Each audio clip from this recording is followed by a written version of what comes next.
네, 안녕하세요. 방금 소개받은 솔루션즈 아키텍트 김일호입니다. 네, 반갑습니다. 이번 시간은 아마존 레드시프트라는 서비스에 대해서 설명드리는 시간인데요. 데이터 웨어하우스, 데이터 웨어하우징이라고 하죠. 대량의 데이터를 저장하고 빠르게 쿼리를 이용해서 분석된 값을 읽어오는 서비스입니다. 전반적으로 비즈니스 관점에서 또는 뭐 기술 관점에서, 그 다음에 유스 케이스, 그 다음에는 여러 가지 좀 확장할 수 있는 아키텍처를 뒤에 좀 넣었어요. 그래서 참조를 하시면 좋을 것 같고요. 시작해 보도록 하겠습니다. 그냥 제가 듣거나 또는 생각나거나 하는 여러 가지 그 고객분들의 상황을 그냥 적어봤어요, 한번. 그래서 보통 이제 빅데이터는 뭐 트렌드가 아니라 현실이죠. 많은 분들이 하고 계시고, 또 아마존 웹 서비스에서도 빅데이터 플랫폼 서비스를 많이 만들어서 쓰고 계십니다. 데이터를 분석하고 계시고. 근데 데이터를 분석하는 게 꼭 프로세싱만 하는 건 아니잖아요. 그 다음에 또 대량의 데이터를 어딘가 저장을 해야 되는데 나는 그걸 쿼리를 이용해서 읽어서 보고 싶고, 이런 니즈가 있습니다. 그럴 때는 생각해 보시는 게 보통 이제 데이터 웨어하우스라는 그런 걸 생각을 하시게 되죠. 근데 이제 보통 이제 클라우드라는 걸 좀 생각하지 않고 생각을 해보면, 데이터 웨어하우스는 보통 어플라이언스처럼 이렇게 패키지로 묶여 있는데 비용이 좀 비싼 편이라고 해요. 비용이 많이 들어가고 처음에 상당한 비용이 들어갑니다. 그 다음에 또 여러 가지 로그 데이터를 많이 쌓다 보면은 요즘엔 또 데이터를 제너레이션하는 소스가 굉장히 많죠. 단순히 뭐 서버에 있는 로그가 아니라 비즈니스 어플리케이션에서도 로그가 오고, 그 다음에 요즘에 이제 사용자들이 많이 사용하는 서비스를 개발했다라고 하면 클라이언트, 엔드 유저가 생산해내는 여러 가지 그런 데이터들, 그런 것들 로그도 많이 만들어지게 돼요. 그럼 어딘가 이제 안전하게 저장을 하고 분석을 하고 거기에서 인사이트라든가 밸류라든가 이런 것들을 찾아내서 어떻게 더 비즈니스를 더 잘해볼 수 있을까 이제 고민을 하시게 되는데, 그래서 데이터가 빨리빨리 증가하기 때문에 그런 걸 또 계속 담아두려면 또 흔히 말하는 이제 어떻게 확장을 해야 되는가 하는 그 또 고민이 생겨요. 그럼 또 시간이 들어가고 뭐 이관이 필요할 수도 있고, 그 다음에 경우에 따라서는 또 많은 또 비용이 또 들어갈 수가 있겠죠. 그 다음에 뭐 경우에 따라서는 뭐 항상 뭐 클라우드 환경에서도 이벤트라는 건 발생할 수 있어요. 특정한 이벤트라는 건 발생할 수 있는데, 어쨌든 뭐 지금 꼭 써야 되는데 데이터 웨어하우스에 접속이 안 된다거나 문제가 생길 수도 있을 거고, 그럴 때 어떻게 하면 좀 빨리 복구할 수 있을까? 또는 데이터 웨어하우스 자체에 어떤 좀 큰 이슈가 생겼을 때 우리가 뭐 백업을 가지고 있다가 빠르게 복구할 수 있는 방법이 있으면 좋지 않을까? 그런 고민하실 것 같아요. 그 다음에 이거 데이터 이제 많이 쌓였는데, 굉장히 중요한 데이터를 많이 쌓였는데 그걸 좀 백업을 손쉽게 할 수 있으면 좋지 않을까? 그 다음에 데이터 양이 작을 때는 백업도 좀 간단히 끝났던 것 같은데, 데이터 양이 많아지기 시작하면 이 많은 데이터를 어떻게 주기적으로 백업을 해야 되지? 운영하시는 분들 입장에서는 상당히 고민스러우실 수가 있겠죠.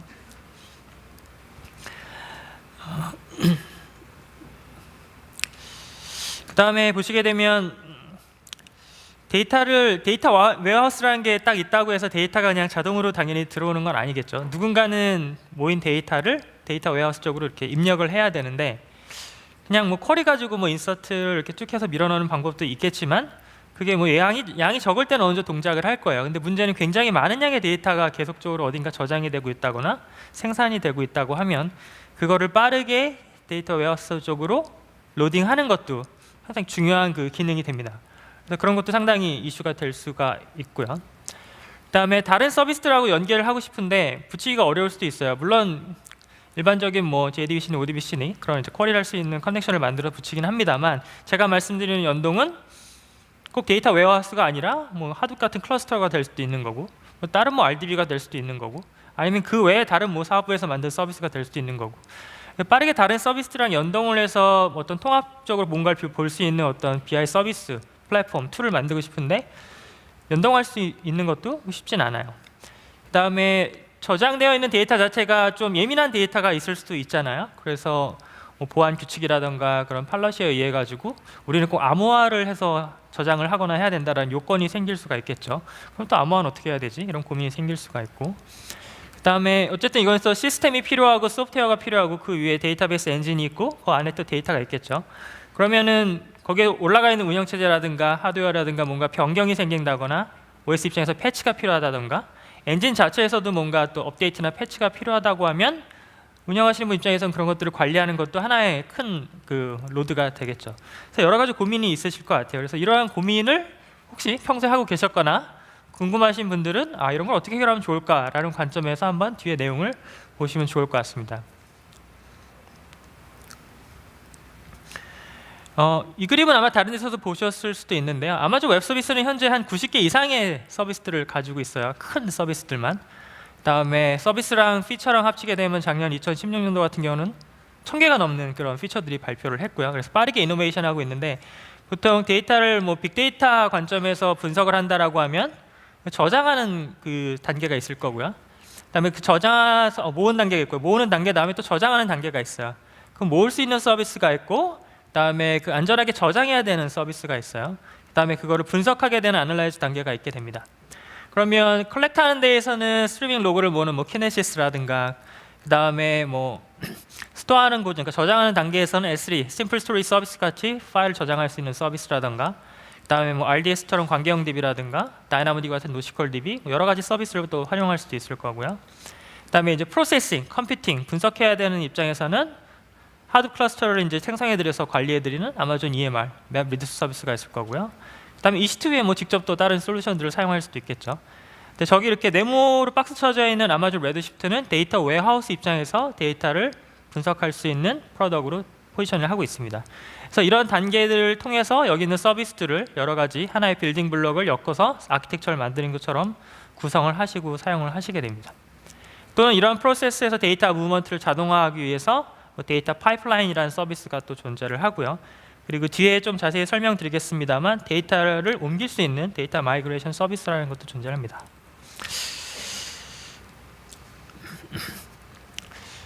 아마존 레드시프트가 언제 나왔을까요? 저도 기억을 더듬어 봤는데 2012년도 11월에 처음 어나운스가 됐고요. 그때 프리뷰가 나오고 지회가 됐었습니다. 그래서 상당히 생각보다 굉장히 많이 또 시간이 지난 이전에 나온 서비스죠. 그래서 최근에 나와서 이제 굉장히 새로운 서비스라기보다는 이미 굉장히 많은 고객분들이 사용하고 있는 서비스라고 볼 수가 있어요. 그래서 저희가 처음 나왔을 때 얘기했던 게 1테라바이트의 데이터를 데이터 웨어하우스에 저장해서 1년 동안 사용하는데 한 1000불 정도의 비용이 들 수 있는 그런 AWS의 서비스입니다. 그래서 굉장히 빠르고 안전한 서비스를 데이터 웨어하우스를 이용해서 운영할 수가 있게 되는데, 그것도 굉장히 낮은 비용으로 필요할 때 런치를 해서 쓸 수 있는 서비스라고 생각을 하시면 됩니다. 굉장히 많은 사용 고객들이 있어요. 2012년서부터 많은 고객분들이 사용을 했다고 했는데, 여기서는 굉장히 익숙한 회사들도 많이 있죠. 어도비니, 보잉니, 옐프니, 그 다음에 핀트레스트, 포스케어, 노키아, 도코모, 나스닥, 아마존닷컴도 당연히 고객이고요. 그래서 굉장히 많은 고객분들이 많은 버티컬, 많은 인더스트리에서 데이터 웨어하우스 용도로 사용을 하고 있습니다. 그럼 왜 사용할까요? 한번 비즈니스 관점에서 또 아마존 레드시프트가 제공해 줄 수 있는 장점을 가지고 한번 설명을 해볼게요. 보통 이제 전형적인 데이터 웨어하우스 용도라고 한번 보시면 좋을 것 같아요. 그래서 비즈니스 관련된 리포팅을 하는 목적 쓸 수 있을 거고요. 그다음에 굉장히 복잡한 쿼리 같은 것들도 대량의 데이터에 대고서는 쿼리를 해가지고 원하는 값을 꺼낼 수도 있을 거고요. 그다음에 경우에 따라서는 좀 시큐리티나 컴플라이언스 같은 보안 규정도 만족을 해야겠죠. 중요한 데이터를 우리는 저장을 하고 분석을 해야 되니까. 그다음에 로그가 굉장히 많이 쌓이고 있으면 그런 로그를 앞에서 설명드린 것처럼 빠르게 로딩하고 그 데이터를 읽어볼 수 있어야 됩니다. 그다음에 업데이트 할 때도 빠르게 업데이트가 돼야 될 거고요. 손쉬운 마이그레이션이라고 설명을 드렸는데요. 아마존 웹 서비스에서는 데이터 마이그레이션 서비스라고 해서 하나의 별도의 그 서비스를 런치를 했었습니다. 이건 뭐냐면 이기종 데이터베이스 간의 데이터베이스 이동을 편리하게 해드리는 그런 서비스예요. 역시 아마존 레드시프트도 이 데이터 마이그레이션 서비스가 지원을 하고 있어서 쉽게 데이터를 옮길 수가 있고요. 그다음에 보안, 컴플라이언스 이런 얘기를 봤을 때는 암호화 기능도 당연히 데이터 웨어하우스, 아마존 웹 서비스, 아마존 레드시프트에 들어가 있고요. 그다음에 여러 가지 컴플라이언스 관련되는 그런 SOC라든가 PCI DSS, 히파, 페드램프 이런 거를 준수를 하고 있습니다. 이건 저희가 이거를 저희가 규정을 만들어서 하는 게 아니라 외부 그런 어디팅 업체 같은 걸 통해 가지고 회사를 통해서 이러한 컴플라이언스 준수한다라는 거를 저희가 확인을 받게 되는 거죠.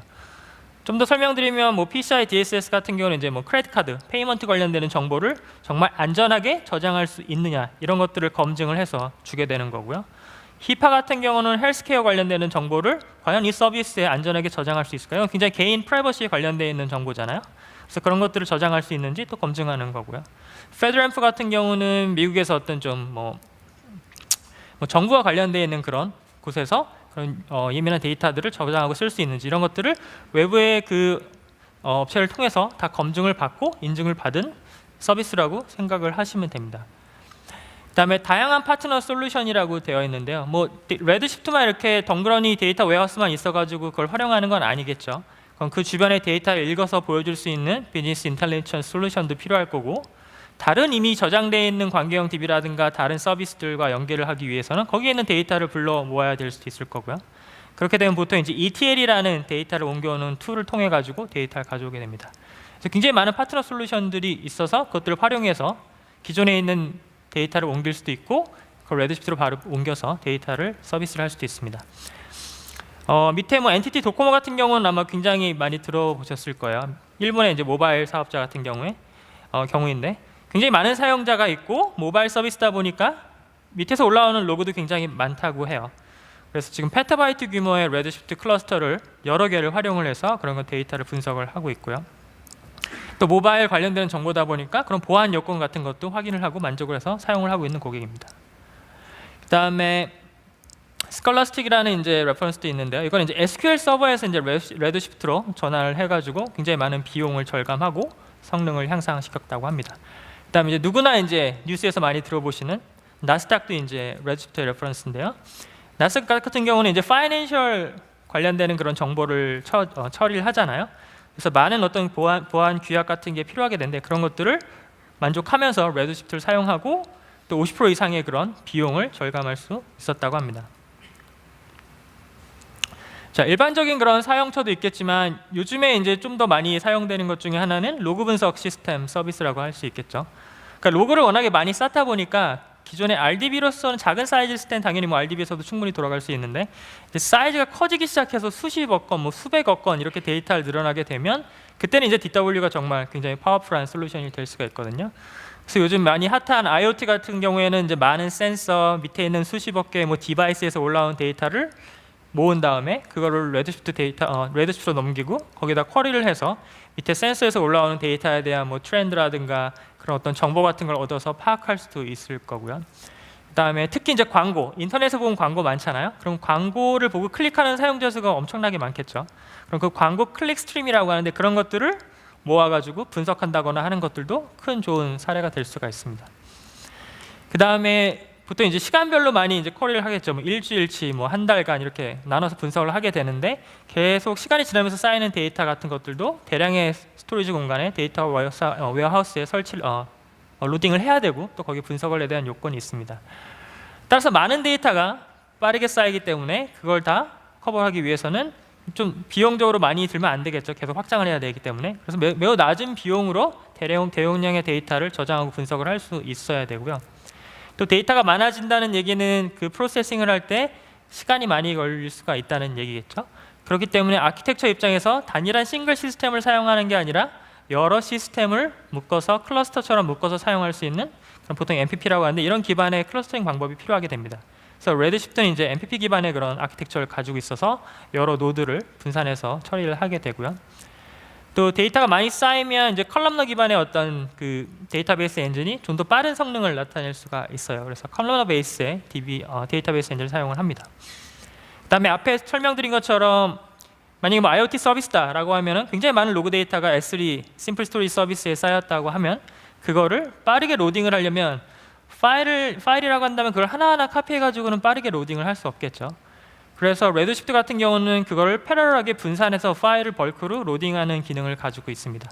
그러니까 파일 하나를 로딩하는 게 아니라 동시에 10개, 20개, 30개 이렇게 많은 양의 파일을 패러럴하게 로딩해서 테이블에다가 밀어넣는 기능을 지원을 하고 있습니다. 그 다음에 쿼리 옵티마이저 기능이 있어서 고객분이 만든 쿼리를 내부에서 최대한 옵티마이즈해서 여러 노드가 사용되는 경우라면 그걸 분산해서 처리할 수 있도록 지원을 하고 있습니다. 그다음에 준실시간 데이터 처리라고 되어 있는데 요즘에는 쌓이는 로그도 많기도 하지만 그 로그에서 빠르게 데이터에 대한 프로세싱을 해서 어떤 결과를 얻고 싶은 그런 니즈가 있어요. 옛날처럼 그냥 하루 지나서 오늘 밤 12시에서 뭐 배치 돌리고 내일 아침에 봐야지 이럴 수도 있겠지만 지금 고객이 어떤 데이터를 만약에 생성해낸다면 그걸 빨리 읽어서 우리가 뭔가 비즈니스에 반영하면 좋지 않을까라는 생각도 많이 하시거든요. 그래서 그런 준실시간 데이터 처리를 위해서는 그 실시간 스트리밍 로그가 모이는 걸 아까 키네시스를 통해서 받는다고 했잖아요. 근데 키네시스에는 키네시스 파일 호스트라는 또 서비스가 있습니다. 저 서비스는 어떤 거냐면 레드시프트로 들어오는 서비스를 키네시스로 들어오는 로그 데이터를 레드시프트로 전달해주는 서비스라고 볼 수가 있어요. 그래서 활용하실 수가 있는 거죠. 그래서 몇 가지 사례를 보게 되면 핀터레스트 같은 경우는 아마 다 아시는 서비스죠. SNS, 소셜 네트워크 서비스인데 여기서는 이제 이미지 가지고 공유를 하죠. 그 다음에 내가 좋아하는 관심 있는 그런 사진 같은 것들을 이렇게 핀을 꽂아가지고 북마크해서 보고 다른 사람들이 어떠한 사진들을 공유하는지 보게 됩니다. 거기서 이제 사용자들 간의 그런 사진에 대한 데이터를 공유하는 인터랙션이 중요한데 그런 것들을 분석을 하고 내가 들어갔을 때 내가 관심 있는 것들을 추천해서 보여줘야겠죠. 그런 서비스에 레드시프트를 활용하고 있다고 하고요. 아마 리프트는 미국에 가보신 분은 아마 많이 보셨을 것 같은데 우버라는 서비스는 아마 다 알고 계실 거예요. 택시 대신에 차를 불러가지고 탈 수 있는 서비스인데 우버랑 거의 비슷한 서비스라고 보시면 돼요. 그래서 리프트 같은 경우도 이제 승차 비용이라는 게 이제 우버처럼 딱 택시를 부르고 내가 어디까지 가겠다라고 하게 되면 비용을 계산하게 되는데 그런 좀 플래닝이라든가 프로세싱 같은 것들에 리프트를 활용을 하고 그다음에 옐프는 이제 보통 이 레스토랑이라든가 이런 거를 방문하고 추천하고 리뷰를 남기는 그런 서비스입니다. 그렇기 때문에 사용자가 좋아할 만한 레스토랑 정보 같은 걸 공유할 수 있어야 되고 그다음에 그런 리뷰 같은 것들을 분석을 해서 또 추천도 해야겠죠. 그런 추천 엔진 같은 걸 만들어 서비스할 때도 레드시프트에다가 데이터를 넣고 활용을 할 수가 있습니다.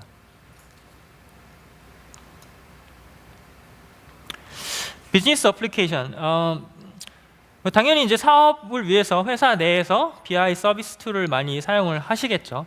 뭐 주기적으로 데이터를 뽑아서 보고도 해야 되고 분석도 하고 뭐 다음 서비스나 다음 프로덕트를 만들 때 반영도 해야 되고 그래서 많은 데이터가 필요하게 되는데요. 그때 이제 백엔드 서비스로 당연히 DW가 필요하고 활용을 할 수가 있을 거고요. 여러 가지 서비스를 위한 데이터를 뭐 분석하고 분석을 위한 또 솔루션 같은 것들도 만들어서 쓰실 수가 있습니다.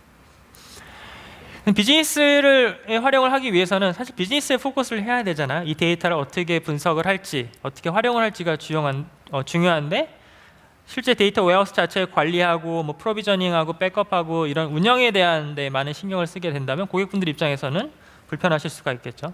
그래서 관리형 서비스라고 되어 있는데 레드시프트 같은 경우는 이제 아마존 웹 서비스가 그런 것들을 관리해 드리는 서비스입니다. 그러니까 고객분들이 직접 저런 걸 다 하시는 게 아니고 레드시프트가 기능으로 가지고 있고 아마존 웹 서비스 쪽에서 이러한 것들을 관리하고 제공을 해드리게 되는 거죠.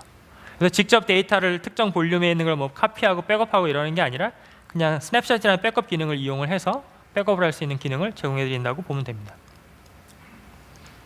그 다음에 데이터 웨어하우스고 굉장히 많은 데이터를 저장할 수 있지만 과금 같은 경우는 다른 아마존 웹 서비스와 동일하게 시간에 대한 과금을 하고 있습니다.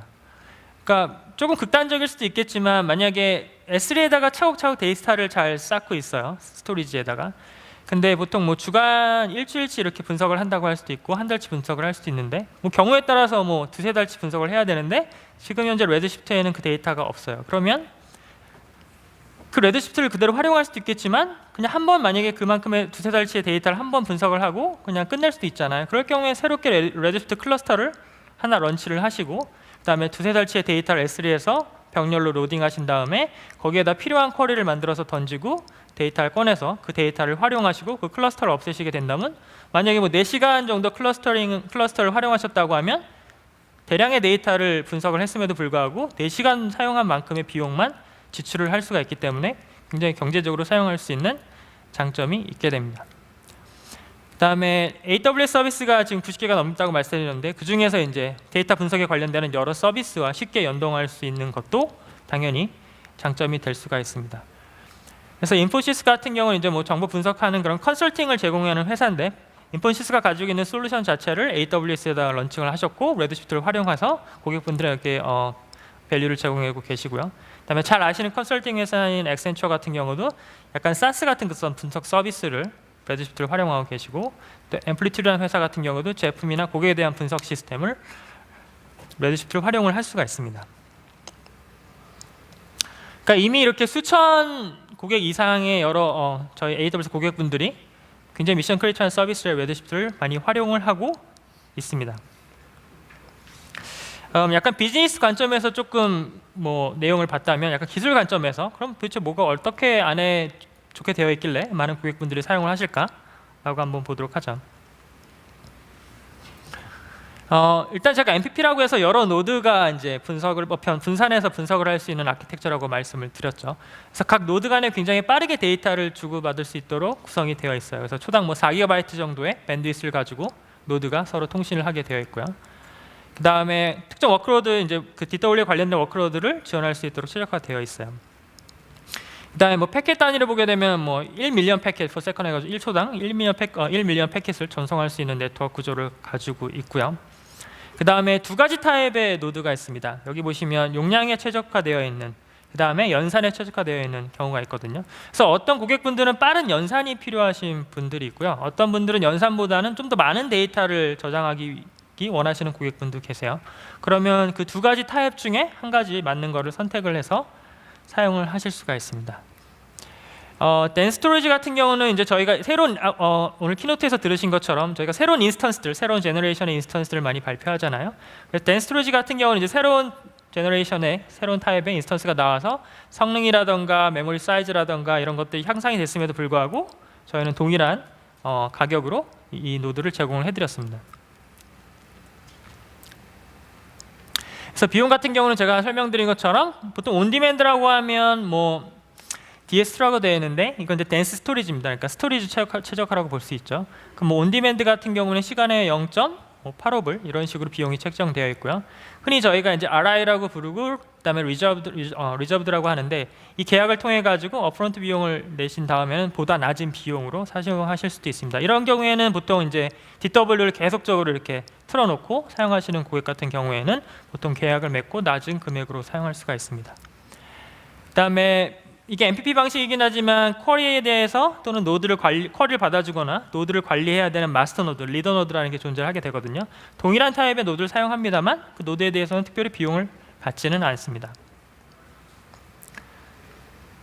자, 뭔가 이렇게 큰 그림으로 이렇게 두 가지가 나와 있는데 확장성 같은 것도 좀 생각을 해볼 수가 있겠죠. 근데 확장성도 생각을 해봐야겠지만 더 좋은 거는 처음부터 큰 클러스터가 필요하진 않잖아요.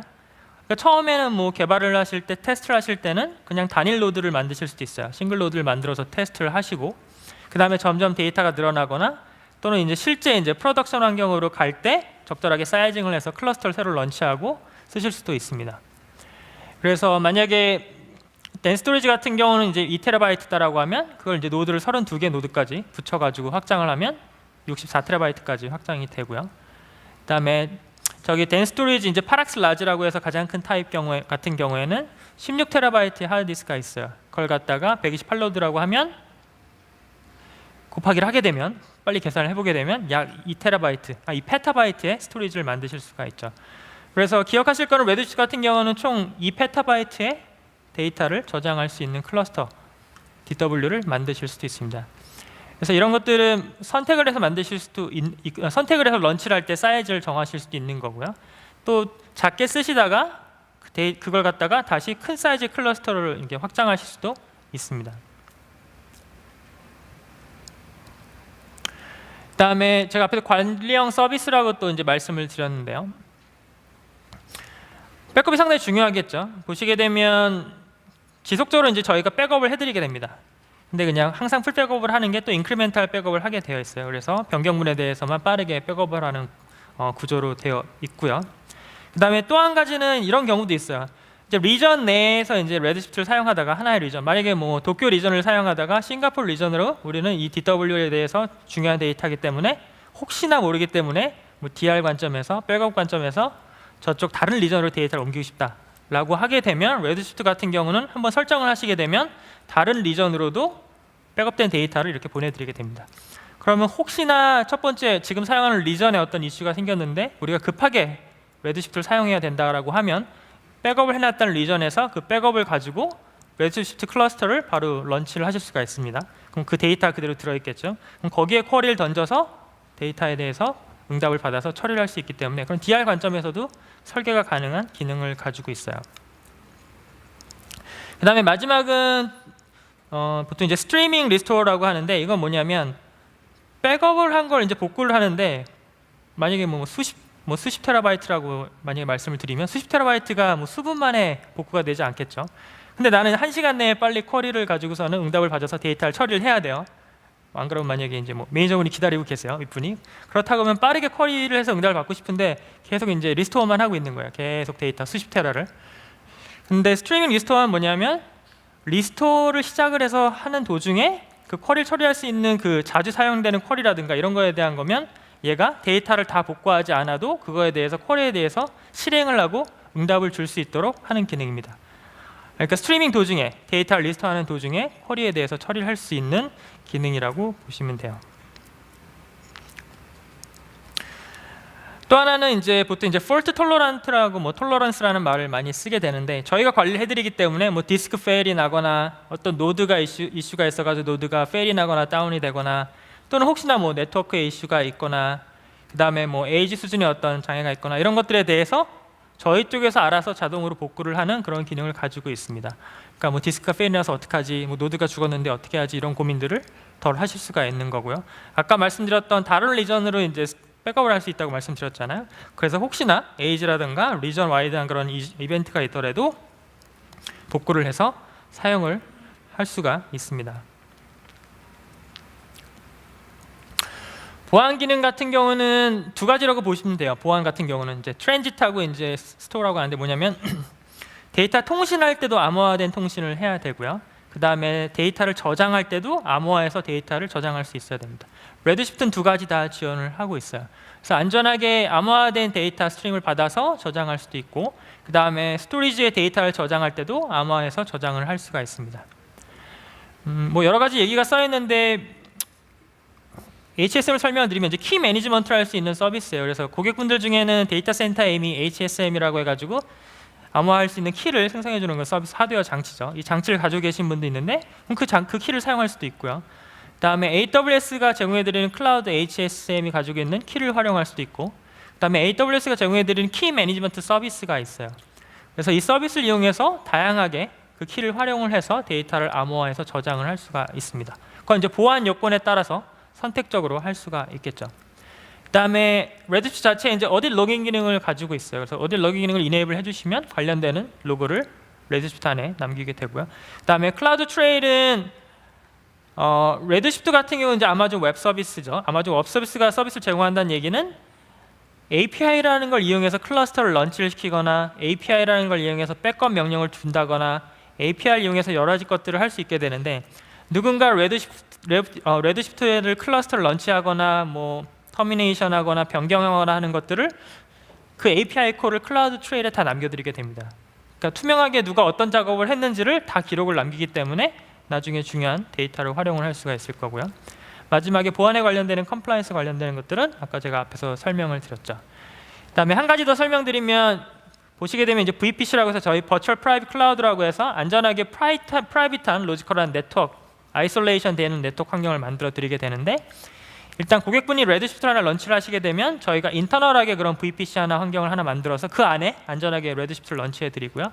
그 다음에 실제 고객분이 보시는 커스텀 VPC에 그 레드시프트에 액세스할 수 있는 엔드포인트를 이렇게 보여드리게 됩니다.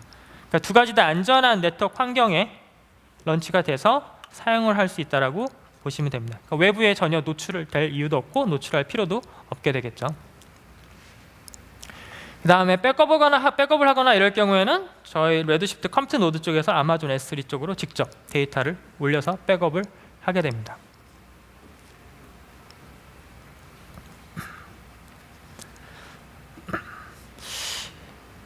그 다음에 이제 빠르게 지속적으로 새로운 기능 추가라고 되어 있는데, 아마존 웹 서비스는 고객의 피드백을 받아서 항상 서비스를 개발하거나 이제 기능들을 이제 추가를 하게 됩니다.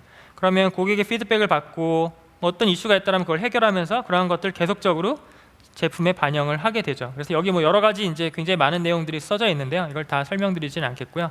그래서 이런 기능들이 계속적으로 추가가 되고 있기 때문에, 예를 들어서 뭐 어떤 서버 위에다가 어떤 솔루션을 설치하고 내가 운영을 한다면 어떤 새로운 기능이 나오면 내가 패치를 해야 되고 업데이트를 해야 되잖아요. 그런 것들을 아마존 웹 서비스 쪽에서 레드시프트는 관리를 하고 진행을 해주게 됩니다. 그다음에 편리한 기능이라고 되어 있는데 이거는 뭐 몇 가지 설명드리면 이제 사용자 정의 함수 당연히 사용을 할 수가 있고요. 그다음에 머신러닝 연계 같은 경우는 아마존 웹 서비스에 머신러닝이라는 서비스도 있어요. 근데 머신러닝이 제가 모델링을 하려고 하면 데이터를 어디서 가져와야 되잖아요. 그때 그 타겟이 레드시프트가 될 수 있어요. 그래서 만약에 여기 계신 분 중에 레드시프트를 이미 사용하고 계시다. 근데 우리 머신러닝을 통해서 모델링을 하고 뭔가 프리딕션 같은 걸 이용해서 사용하고 싶다라고 하면 테이블에 있는 내용을 머신러닝이 가져와서 열심히 모델링한 다음에 프리딕션 할 수 있는 그런 걸 사용할 수도 있습니다. 다음에 설명드린 것처럼 굉장히 다양한 그런 파트너 솔루션이 이미 검증되어 있고 사용을 하실 수가 있고요. 이 중에서 아마 사용하시는 솔루션도 있으실 것 같아요. 그 다음에 뭐 EMR이니 클라우드 서치니 키네시스니 다이나모 DB니 이런 서비스들하고 연동이 되어 있기 때문에 그 사이에 데이터를 옮기는데 직접 해야 될 경우도 있겠지만 기능으로 구현이 되어 있으면 기능을 통해서 데이터를 빠르게 옮길 수도 있습니다. 아마존.com 사실 같은 회사죠. 아마존.com, AWS. 근데 아마존.com도 레드시프트를 사용하는 고객입니다. 그래서 워낙에 이커머스 사이트인데 이제 워낙에 큰 서비스를 제공을 하고 있기 때문에 매우 많은 양의 데이터가 쌓인다고 해요. 뭐 1페타바이트 워크로드, 2테라 축적, 가장 큰 테이블이 400테라바이트라고 하는데 좀 상상이 안 가네요. 근데 어쨌든 이제 비즈니스를 위해서 많은 데이터를 분석을 해야 되는데 기존의 DW를 활용할 경우에는 뭐 시간당 일주일치를 갖다 DW를 하고 그 다음에 하드 클러스터를 이용해서 뭐 한 달치 분석을 했었다고 해요. 근데 이걸 레드시프트로 전환을 하면서 이렇게 많은 점이 좋아졌다고 합니다. 그래서 뭐 15개월치 1페타바이트 처리하는데 뭐 한 14분 정도 걸리고, 그 다음에 500억 로우죠. 500억 로우가 굉장히 많은 양의 데이터죠. 로딩하는데 10분 정도밖에 걸리지 않았다고요. 저만큼의 데이터를. 그 다음에 뭐 210억 로우 데이터, 뭐 그 다음에 100억 로우를 갖다 쿼리를 막 조인하는데 하이브에서 3일 걸리던 게 한 2시간 정도, 굉장히 복잡한 쿼리긴 합니다. 2시간 정도 걸렸다고 하고, 그래서 굉장히 많은 퍼포먼스, 성능 향상이 있었다고 하고요. 앞에서 설명드렸던 도커버 같은 경우에는 아마존 웹 서비스를 사용하시기도 하지만 온프레미스에도 이제 같이 연동을 해서 사용을 하는 경우입니다. 그래서 이때는 다이렉트 커넥트라고 하는 전용선을 이용을 해서 데이터를 가져와서 레드시프트에 쌓고 그걸 갖다가 또 분석해서 보는 아키텍처를 가지고 있고요. 그래서 마이그레이션 후에는 굉장히 분석 쿼리에 대한 응답 시간이 많이 빨라졌다고 하고 비용도 많이 줄였다고 합니다. 그다음에 GE는 이제 제너럴 일렉트로닉스라고 해서 굉장히 큰 회사고 뭐 굉장히 많은 서비스를 가지고 있는 굉장히 많은 제품을 가지고 있는 회사죠. 근데 여기서 이제 많은 뭐 터빈도 만들고 엔진도 만들고 여러 가지를 만들게 되는데 그런 장치에서 올라오는 데이터들, 아날로그적인 데이터를 디지털화해가지고 로그로 남기고 분석하는 것들을 이제 고민을 하고 있는데 실제 이런 것들이 이제 많이 쌓이다 보니까 그 다음에 디지털 트랜스포메이션 해가지고 이제 데이터를 디지털화하고 이런 것들을 많이 하다 보니까 BI 솔루션 자체가 훨씬 더 이제 성능이 많이 필요하고 그 다음에 확장성이 필요하게 됐습니다. 그래서 이런 것들을 위해서 이제 레드시프트를 사용을 했었고요. 뭐 실제 데이터 소스는 기존에 SAP라는 그런 큰 회사의 솔루션을 사용을 했었고 그 솔루션 거기서 저장되어 있는 데이터를 레드시프트로 가져온 다음에 거기에 태블로이라는 BI 솔루션을 붙여서 분석하는 구조로 썼다고 합니다. 물론 데이터를 이관할 때 재밌는 거는 파트너 솔루션을 또 사용을 했었어요. 그래서 아시겠지만 아마존 웹 서비스가 제공해주는 마켓플레이스라는 사이트가 있습니다. 여기 가시면은 1000개 이상의 파트너 솔루션이 업로드가 되어 있고요. 내가 원하는 솔루션을 클릭, 원하는 리전에 이 인스턴스 타입 클릭, 런치하시게 되면 ETL 솔루션 같은 게 선택을 하시면 바로 내 VPC 안에 인스턴스가 올라와요. 그러면 소스 데이터 가져와서 레드시프트로 옮기는 이런 테스트를 그냥 굉장히 빠른 시간 내에 진행해 보실 수가 있겠죠. 데이터베이스 마이그레이션 서비스. 그래서 뭐 여기 보면은 뭐 저희 서비스 중에 오로라, 그다음에 오라클, SQL 서버, 마이시퀄, 포스트그레스퀄 이렇게 다양한 이기종 데이터베이스 엔진을 지원하고요. 각각의 이기종 엔진 간의 데이터를 쉽게 말해서 테이블을 옮길 수 있는 기능을 제공을 해드립니다. 그래서 이제 마이그레이션 하게 되면 그냥 바로 쓱 간다는 건 아니겠죠. 그래서 스키마라든가 데이터 변경할 수 있는 부분이 있다면 변경해야 될 거고요. 그다음에 SQL 코드도 호환성이 없다면 또 해야겠죠. 그냥 MySQL to MySQL은 쉽겠지만 MySQL to 오라클, 오라클 to MySQL은 뭔가 변경을 해야 될 게 많겠죠. 스탠다드한 게 다르기 때문에 그런 변환이 필요할 수가 있고요. 그 다음에 데이터도 한 번에 벌크로 다 가느냐 아니면 변경분이 가느냐 이런 선택이 있을 수도 있어요. 그래서 이런 것들을 도와드리는 게 데이터베이스 마이그레이션 서비스라고 보시면 됩니다. 그래서 지금 데이터베이스 마이그레이션 서비스는 이러한 방법을 지원을 해요. 여기 나와 있는 오라클, 테라데이터, 그린플럼, 네테자 같은 기존의 이제 DW에서 레드시프트로 이관할 수 있는 그런 거를 데이터 마이그레이션 서비스가 지원을 하고 있고요. 근데 뭔가 손이 많이 갈 것 같아요. 이거 다른데 그냥 그대로 밀어넣는다고 들어갈 것 같지는 않겠죠. 그럴 경우에는 그걸 도와드리는 게 여기 나와 있는 스키마 컨버전 툴이라는 걸 저희가 제공을 해드립니다. 이건 뭐냐면 A라는 데이터베이스에서 B라는 데이터베이스로 데이터 넘길 때 이 스키마 여기 바꾸세요. 여기 이렇게 그대로 넣으면 안 됩니다. 이거는 자동으로 바꿔드릴게요. 이거는 매뉴얼로 바꾸세요. 이런 식으로 가이드를 드리고 팁을 드리고 쉽게 바꿀 수 있도록 도와드리는 게 스키마 컨버전 툴이란 거를 저희가 데이터 마이그레이션 서비스랑 같이 제공을 해드리고 있습니다. 실제 이렇게 스탠더런 어플리케이션이고요. 실제 소스 데이터베이스, 타겟 데이터베이스 지정하신 다음에 실행하시게 되면 중간에서 변경해야 될 거나 문제가 있을 만한 것들에 대해서 다 알려드리게 됩니다. 그리고 어플리케이션에 들어가 있는 SQL 코드 같은 거 많이 있잖아요. 그래서 어플리케이션에 들어가는 SQL 코드 같은 것들도 얘가 읽어가지고 그것만 컨버전할 수 있도록 도움을 드리기 때문에 개발하시는 분들도 부담이 적으실 수가 있을 거고요. 그 다음에 그냥 벌크로드만 지원하는 게 아니라 흔히 CDC라고 하죠. 체인지 데이터 캡처라고 해서 변경분이 넘어가는 것도 지원을 하고 있습니다. 그래서 다운타임을 좀 줄이고 변경분 넘기다가 잠깐 끊고 넘기는 식으로 서비스를 넘기는 것도 충분히 가능합니다. 그 다음은 이제 레드시프트 얘기만 쭉 했는데요. 다른 서비스들하고 연동하는 걸 한번 고민해 볼게요. 여기 지금 AWS가 제공해드리는 여러 가지 서비스들이 이제 좀 예쁜 아이콘으로 설명이 되어 있는데 제가 처음에 설명드린 것처럼 키네시스를 활용하시는 방법이 있어요. 근데 키네시스의 아까 파이어아웃을 제가 설명드렸잖아요. 그러면 키네시스는 스트리밍 로그를 막 받아주는 서비스예요. 그러면 로그를 받았네? 아, 모아야지, 파일로 만들어야지, 저장해야지, 저장한 걸 레드시프트로 로딩할까? 라고 생각하실 수 있을 텐데 키네시스 파이어아웃을 쓰시게 되면 얘가 받아서 알아서 S3 버켓에 S3 안에다가 저장을 하고 그걸 레드시프트가 병렬로 로딩할 수 있는 명령을 통해서 자동으로 로딩을 하게 됩니다. 즉 이걸 구성하시게 되면 데이터 생성하면 레드시프트 테이블에 데이터가 쌓이고 있다는 걸 확인하실 수가 있어요. 그래서 많은 수고를 줄일 수가 있겠죠. 그 다음에 Elastic Map Reduce EMR, 이걸 이제 대용량 데이터를 분석하는 그 하드 클러스터라고 생각을 하시면 됩니다. 근데 저희가 EMR하고 즉 하드비 돌아가는 클러스터랑 레드시프트랑 연동을 할 수가 있어요. 서로 데이터를 볼 수가 있습니다. 그래서 인티그레이션이 되어 있기 때문에 한쪽에서 분석한 데이터를 레드시프트 쪽에서 빠르게 읽을 수도 있고 레드시프트에 있는 데이터를 EMR 쪽에서 분석해서 볼 수도 있습니다.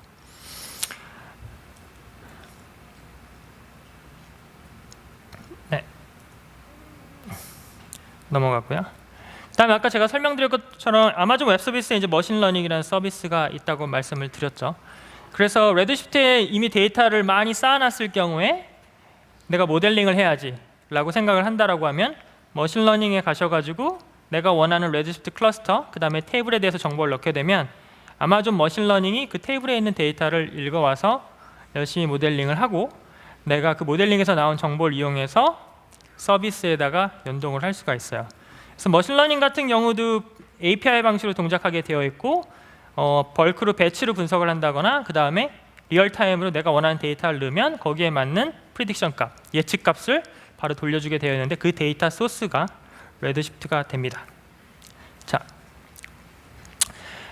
마지막으로 이제 퀵사이트. 퀵사이트는 아마존 웹 서비스가 제공해드리는 BI 솔루션이에요. 근데 퀵사이트 같은 경우는 이미 저희가 제공해드린 여러 가지 데이터베이스 옵션하고 다 인티그레이션이 되어 있어요. 심지어 S3 아까 심플 스토리 서비스를 직접 가리키게 되면 거기에 있는 파일을 가져와서 인덱싱해가지고 돌려가지고 결과를 보여드리기도 하고요. 아니면 이제 다른 데이터베이스를 선택을 해주시게 되면 거기에 쿼리로 데이터를 가져와가지고 내가 원하는 형식으로 데이터를 변환을 해서 비주얼라이즈하거나 리포팅을 할 수가 있습니다. 당연히 퀵사이트는 레드시프트를 데이터 소스로 활용을 할 수가 있는 구조로 되어 있고요. 그래서 조금 더 쉽게 설명을 드리면 데이터를 S에다 만약에 저장을 했다라고 하면 그 데이터를 아마존 레드시프트로 벌크로 로딩을 하고요. 테이블에 안전하게 저장을 하고 그 다음에 퀵사이트에 가셔서 퀵사이트에서 해당하는 레드시프트를 지정을 하시고 테이블에서 원하는 데이터를 가져와서 원하는 식으로 가공을 하시게 되면 기존의 BI 솔루션들을 통해서 하시던 일들을 쉽게 낮은 비용으로 운영을 하실 수가 있게 됩니다. 오늘은 레드시프트 얘기를 많이 했는데요. 실질적으로 이제 많은 서비스들을 같이 빅데이터 분석을 위해서는 사용을 하게 되고요. 그다음에 이런 서비스를 잘 연동해서 쓰는 게 아마존 웹 서비스를 잘 사용하실 수 있는 방법이 됐습니다. 그래서 기존의 데이터 웨어하우스 관련해 가지고 좀 여러 가지 고민이 있으셨던 분들에게는 좋은 정보가 됐으면 좋겠고요. 마지막으로 경청해 주셔서 대단히 감사합니다. 고맙습니다.